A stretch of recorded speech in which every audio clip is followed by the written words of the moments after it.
team. Perhaps you could share some of these ideas with them and just kickstart that conversation to help you find the time to put some time aside for your personal development. Now, I've put us into meeting mode, which means everyone's got their camera on if you want it, and you've also got your audio on. And I think there's somebody who hasn't gone on mute. And if you, that's you, Tiago.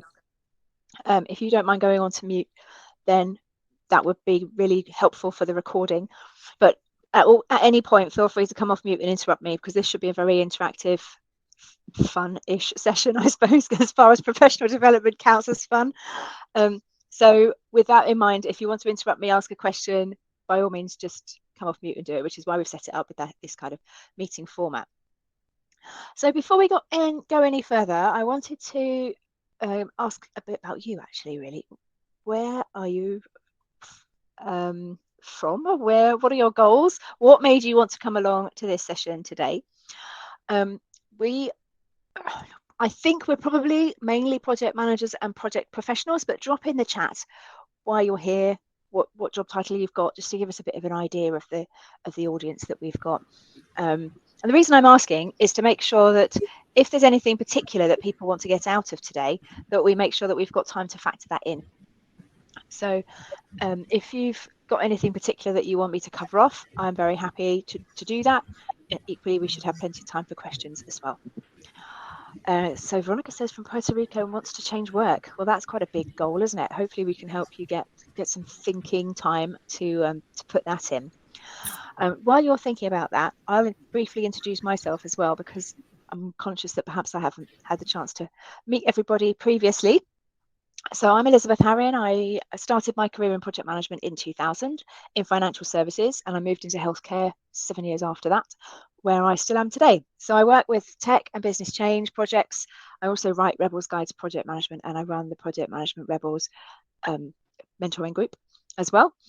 I do one-to-one mentoring, so I get to talk to a lot of project managers in my day job and in the other work that I do. And so often I find that project managers are particularly good at setting goals for other people and for their projects, and perhaps not so good at thinking, making enough time for themselves and putting their own goals front and center. So as project people, we sometimes neglect the good skills that we have when we're setting goals for projects and don't use them ourselves. So I can see that we've got a mixture of people. Tanya's PMO project coordinator, looking for a job abroad and doing lots of certificates. Anne's trying to make it through another 10 years. Yes, lots of changes. It can be really disruptive, can't it, when there's lots of changes going on, and it's useful to have something to focus on to help you get through that. Crystal's looking at formalizing all of my project management experience into a PMP. So that's your goal perhaps for the year, is how do we get to PMP certification? Law practitioner and looking for project management work, considering project management work after an internship. So quite a variety of people. Abraham's you're not far from me. I'm in Sussex. Learning and formalizing, and that all sounds good. Okay, Jenna, do you mind going on mute? I can see you've just entered, and sorry, I haven't quite worked out how to put people on mute myself, so I have to ask you. Sorry. Oh, hang on, I found the button that I can do that for people. Right, Plymouth is not that far away from me. They're down in the south coast, beautiful part of the world. And Tiago, you've left a career in hospitality. Wow, opening hotels, that's a project in itself, isn't it? And wanting to go full-time and switching and accepted to take PMP. Well, I'm sure your project experience will be a huge asset. There's a lot of jobs in hospitality, so project managers are in demand, in fact, in lots of industries as well. Okay, so what are we here for? We are going to be using this career planner. You can't click it on the screen, but you should be able to see down the side an agenda, and there's a link in the agenda where it says download the career planner. So if you haven't already got a copy of that PDF that we'll be using today, you can go and grab that. Having said that, you don't need to use it. If you prefer the old-fashioned way of just having paper notes, that's fine too. If you prefer to keep your notes in a Google Doc or in OneNote or whatever works best for you, that's fine too. So the PDF is there as a prompt, but like I say, it really doesn't matter, but it would be helpful because there'll be some exercises for us to do as we go through. It would be helpful for you to have something that you can write stuff on.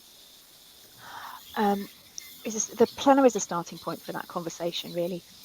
And like I said to people who joined us a little bit earlier, this is our meeting format. So if you want to talk at any point, you can just come off of mute and interrupt me.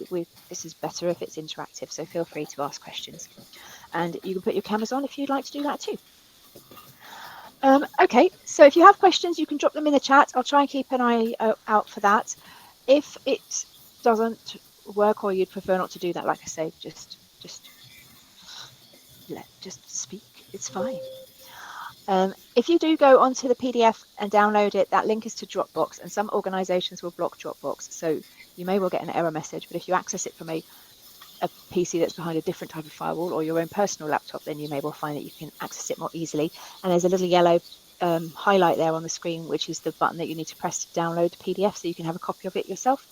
And then you can fill that in. It should be fillable. It is fillable. All right. Okay, let's get started. So how is everybody feeling about reflecting last year and planning for this year? So you can let me know in the chat where you fall on this grid. Are you in the I'm trying box? You've got loads of high energy, but focus perhaps isn't quite there because we're already nearly 2 weeks through January and it feels like we've never had a break over the end of year holidays.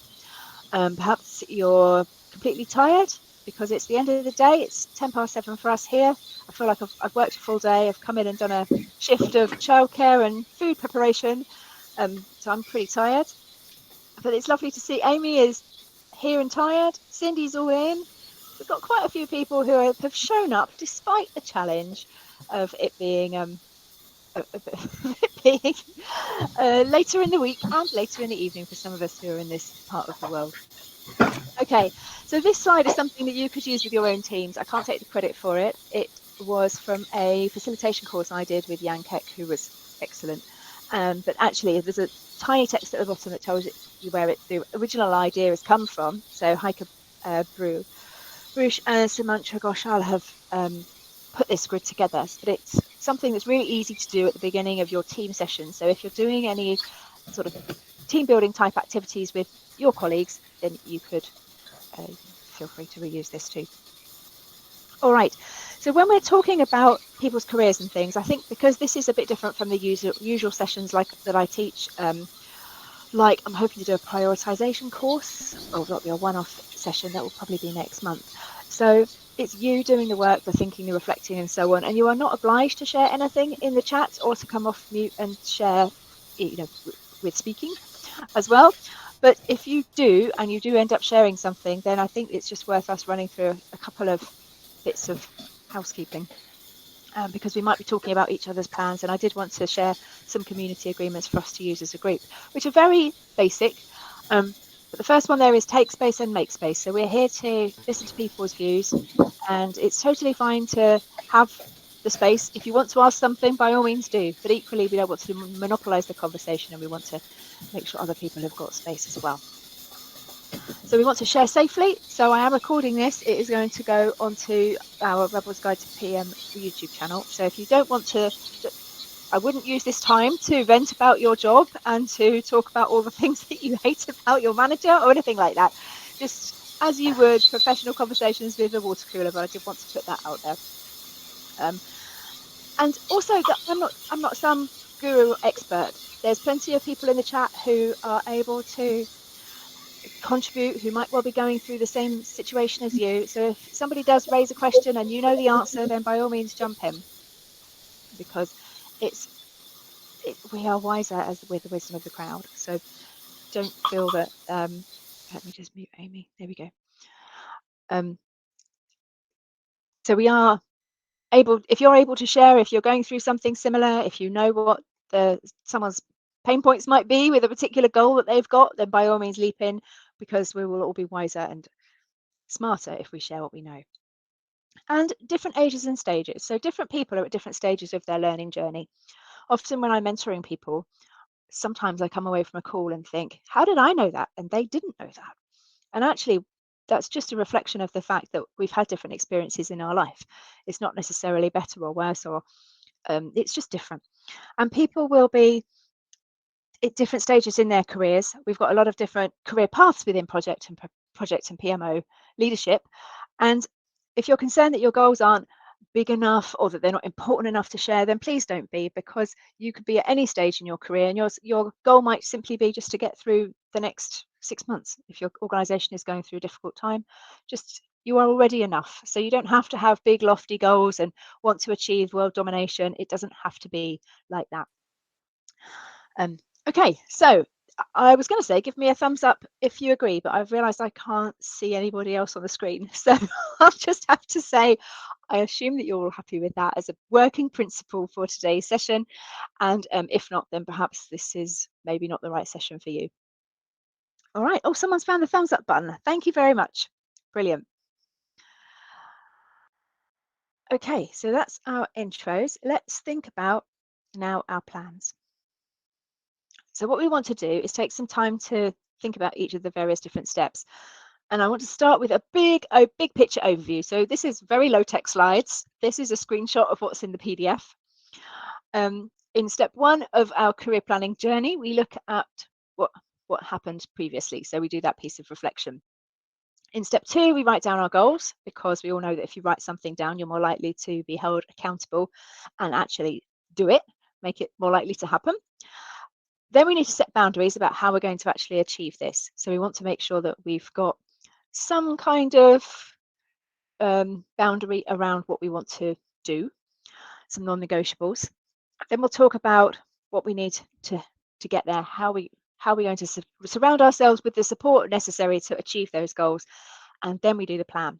So what action planning is needed in order to achieve those goals. Now, I know that most of you are from project backgrounds and you do plans all the time. I'm not going to teach you tonight how to write an action list, because I know you can all do it, but that's sort of the general flow of how we're going to go today. Now, I've pitched this as career planning for 2024, but in reality, it is actually quite hard to plan for a whole 12 months. So my advice would be that perhaps you consider looking at only planning for 3 months, or a shorter period of time. That is a time horizon where you can realistically see far enough into the future to make it achievable. Because I know if I look back at what I did,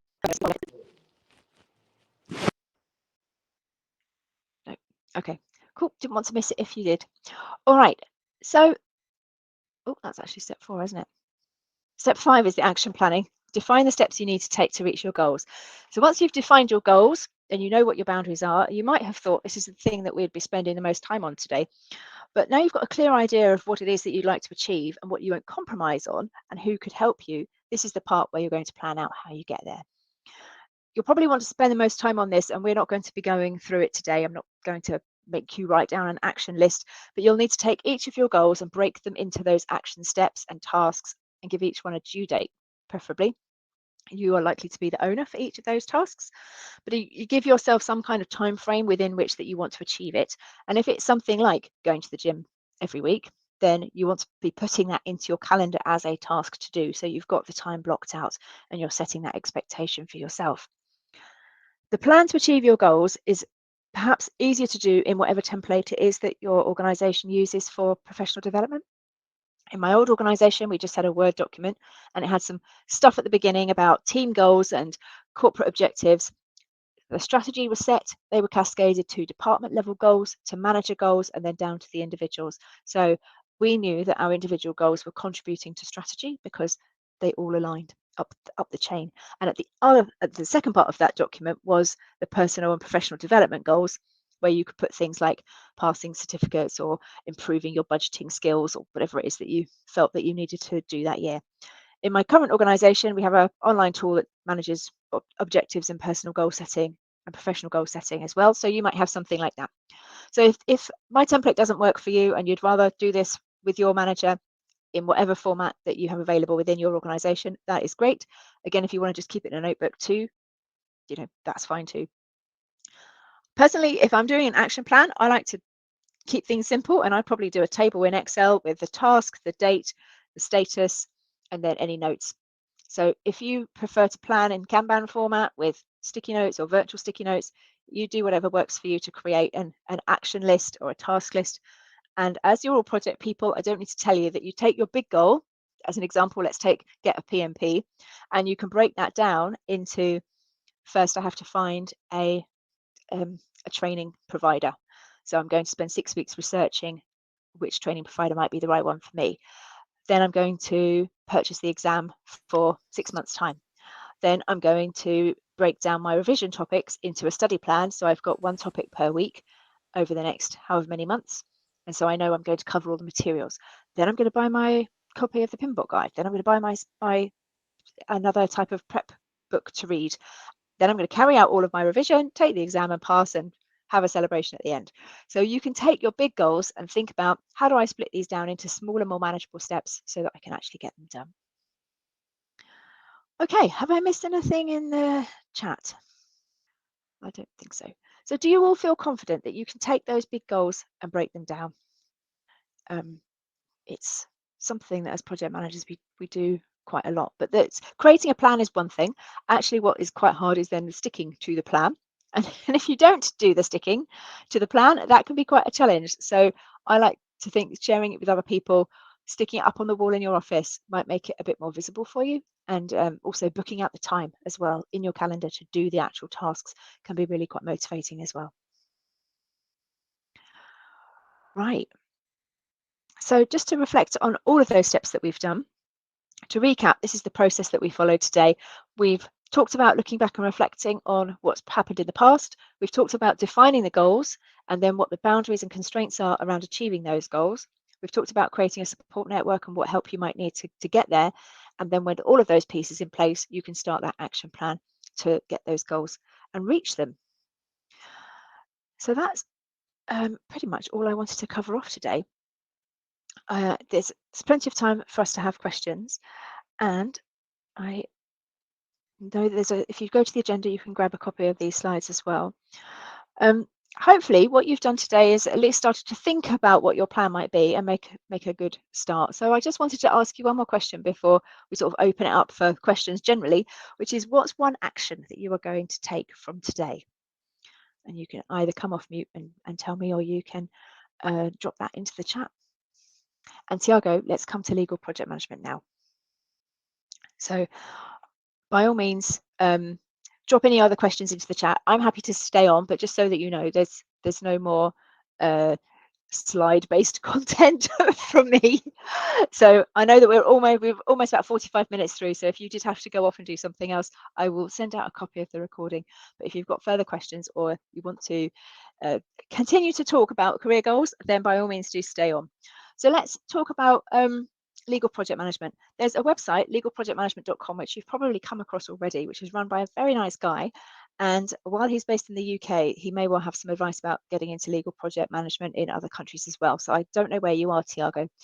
The challenge I think there is that the role of a legal project manager can be, not always, but can be filled by someone who has come up through the legal profession and has made a step into project management. So they have a lot of legal background already that gives them a kind of a industry insider advantage to being able to get those jobs.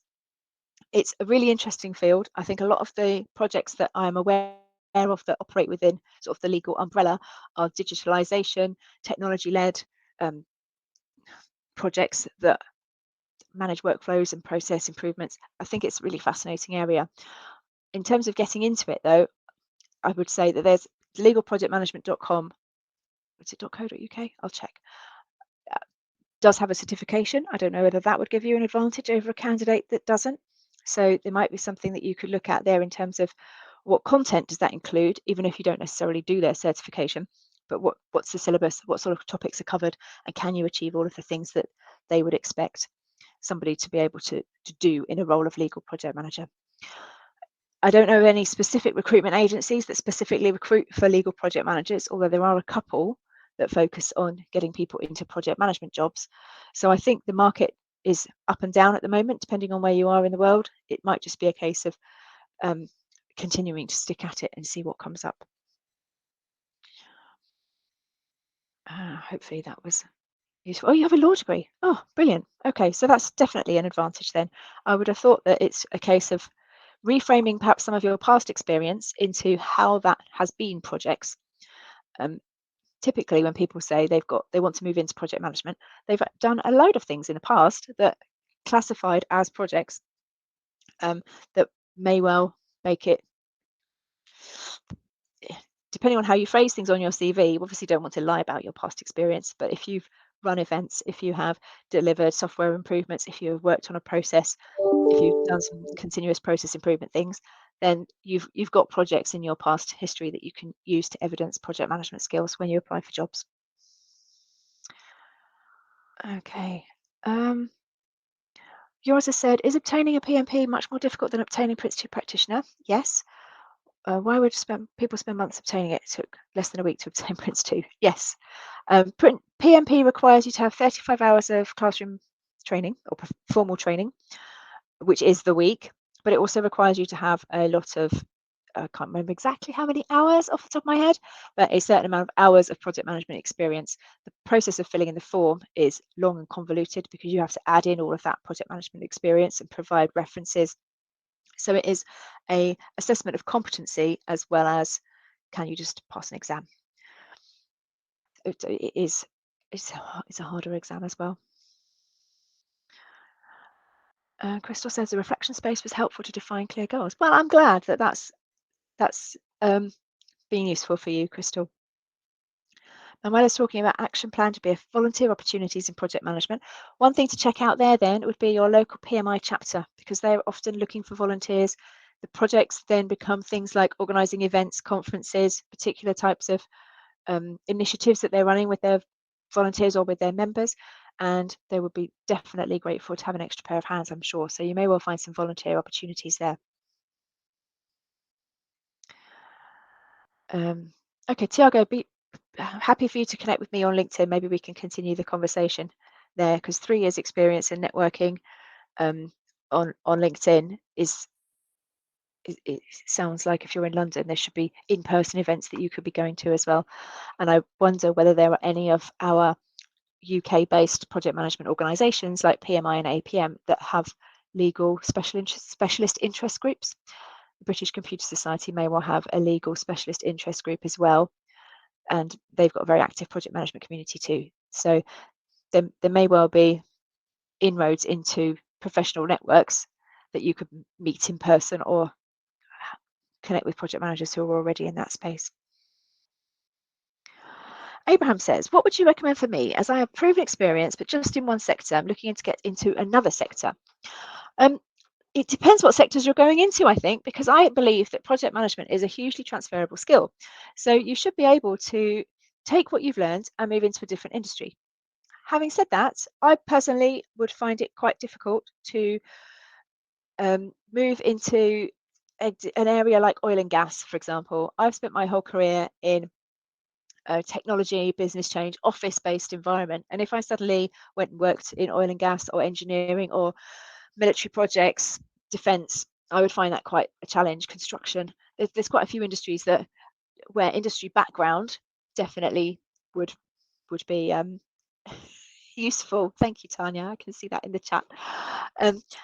So it depends. If you're moving from IT to financial services or from healthcare to recruitment, then I would imagine that you just package up your project management skills and show that you can do the job, because they're not hiring you for your expertise in hospitality. They're hiring you for your expertise in leading projects, and you can learn the industry skills by being in the industry, and you will have subject matter experts in your project team who will know the industry very well, and you are there as the expert to guide them through the process. But if you are looking at thinking about moving from very diverse industries, you may well find that there's people who are candidates for the same job who've got 5-10 years experience in that industry, and recruiters would naturally gravitate towards somebody who understands all the jargon, who understands how the industry works, and that may well be more of a challenge.